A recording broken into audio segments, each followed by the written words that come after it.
السلام علیکم پیارے دوستو، 12,000 یہودی بندر بن گئے۔ روایت میں ہے کہ حضرت داؤد علیہ السلام کے قوم کے 70,000 آدمی عقبہ کے پاس سمندر کے کنارے ایلا نامی گاؤں میں رہتے تھے، اور یہ لوگ بڑی فراخی اور خوشحالی کی زندگی بسر کرتے۔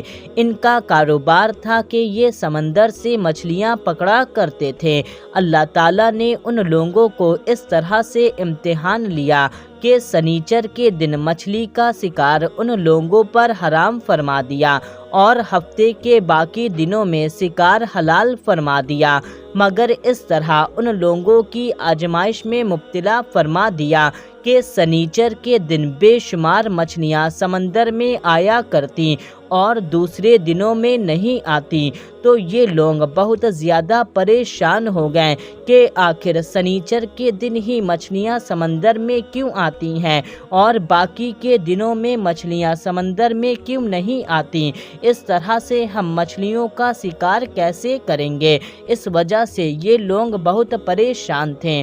تو شیطان نے ان لوگوں کو یہ ہیلا بتا دیا کہ سمندر سے کچھ نالیاں نکال کر خشکی میں چند حوض بنا لو، اور جب سنیچر کے دن ان نالیوں کے ذریعے مچھلیاں حوض میں آ جائیں تو نالیوں کا منہ بند کر دو اور اس دن شکار نہ کرو، بلکہ دوسرے دن آسانی کے ساتھ ان مچھلیوں کو پکڑ لو۔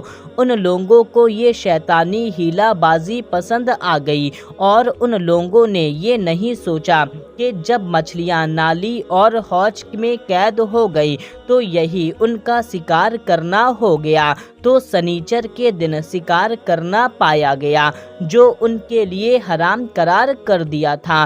اس موقع پر ان یہودیوں میں کافی بحثیں ہوئیں اور ان کے 3 گروہ بن گئے۔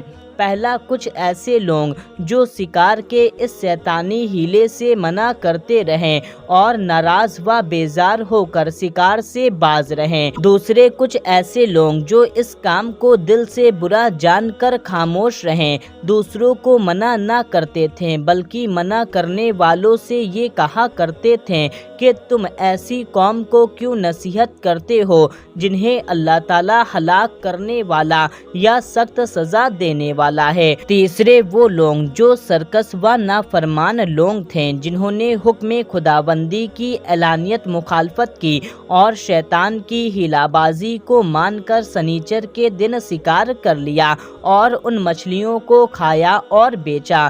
جب نافرمانوں نے منع کرنے کے باوجود شکار کر لیا تو منع کرنے والی جماعت نے کہہ دیا، اب ہم ان معصیت کاروں سے کوئی میل ملاپ نہ رکھیں گے۔ چنانچہ ان لوگوں نے گاؤں کو تقسیم کر کے درمیان میں ایک دیوار بنا لی اور آنے جانے کے لیے ایک الگ سے دروازہ بنا لیا۔